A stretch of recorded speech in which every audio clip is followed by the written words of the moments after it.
علماء کے لیے مقررین کے لیے فرماتے ہیں سنو بھائی اگے تو ماں ہنے ہو بھائی یہ مولویاں نہیں جان نہیں چھوڑنا تے ہے پیر میر علی شاہ صاحب بھی تساں پہ آہنے تسی تو بڑے بعد جمے ہو سارے حضرات خطیب مولوی جتنے حضرات ہیں دیکھیں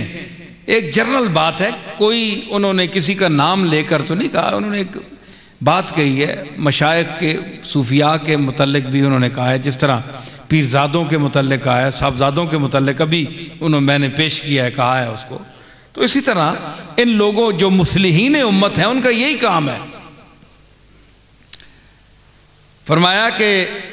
فرمایا علماء اور واعظین کا کلام اور تقریر ایسی ہونی چاہیے جو سننے والوں کے لیے دل پذیر ہو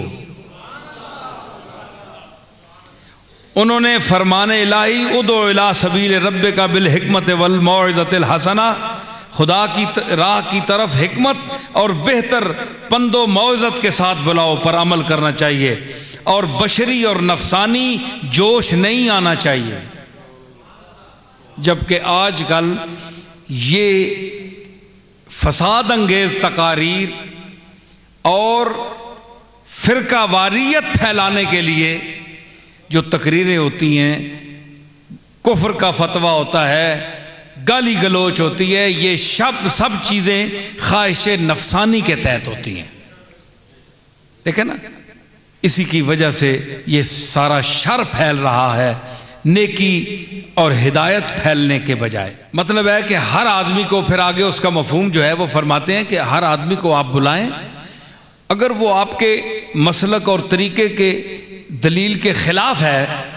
سمجھیں کہ یہ بندہ اس کی عقیدہ ٹھیک نہیں ہے تو اس پر آپ دلیلیں پیش کریں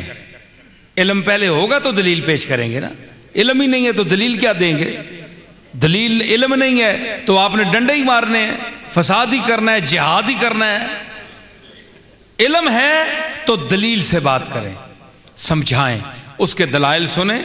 اگر مضبوط ہیں دلیلیں آپ کی کمزور ہیں تو اس کی بات مان جائیں کیونکہ نہ شریعت آپ کی ہے نہ اس کی ہے شریعت تو اللہ رسول کی ہے اور اگر آپ کی دلیل مضبوط ہے تو اس کو ماننا چاہیے تو فرمایا اسی لیے یہ جتنے فرقے ہیں کچھ صحابہ سے دور ہیں صحابہ کو سمجھ نہیں سکے کچھ اہل بیت کو نہیں سمجھ سکے یہ دونوں فرقے یہ دونوں طبقے صحابہ اور اہل بیت افراط و تفریط امت کا شکار ہو گئے گھٹایا بڑھایا گیا اتنا کہ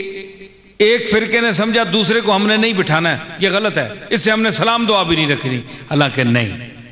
آپ کو سلام دعا رکھنی چاہیے بولنا چاہیے اپنی مجلس میں آپ وہ چیزیں پیش کریں جو آپ کے پاس علمی مواد ہے دلائل ہے ان کو قریب لائیں دیوبندی حضرات ہیں ان سے آپ علمی گفتگو کریں دیوبندی بھی آپ سے علمی بات کریں یہی بشر کا لفظ ہے نور و بشر کا لفظ ہے اتنا بڑا جھگڑا کیا ہے کتابوں میں موجود ہے جو علم والے ہیں آپ ان کے ساتھ گفتگو کریں ایک محفل ہو آرام سے جو علم والے ہیں وہ دلیل سے بات مانتے ہیں دھونس سے کوئی نہیں مانتا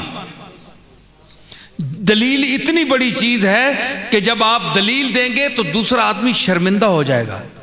کہ اگر یہ کیس چار پڑھے لکھے آدمیوں میں اٹھ کر گیا تو سچا تو یہ ثابت ہوگا اگر ججوں کا ایک پینل بھی بیٹھے گا تو وہ فیصلہ اس کے حق میں دے گا میں تو شرمندہ ہو جاؤں گا دلیل کا کمزور ہونا اتنے بڑی چیز ہے کہ وہ اندر سے انسان مر جاتا ہے لیکن اس کے بعد بھی ڈٹنا اور اس موقف سے نہ ہٹنا اسی پر مرنا کٹنا اس کو کہتے ہیں جہالت جہالت عربی کا لفظ ہے اس کا معنی ان پڑھ ہونا نہیں ہے ان پڑھ عربی میں امی کو کہتے ہیں امی کا معنی ان پڑھ ہے جاہل کا معنی ان پڑھ نہیں ہے سن لے میری بات جاہل کا معنی ان پڑھ نہیں ہے جاہل کا معنی ناواقف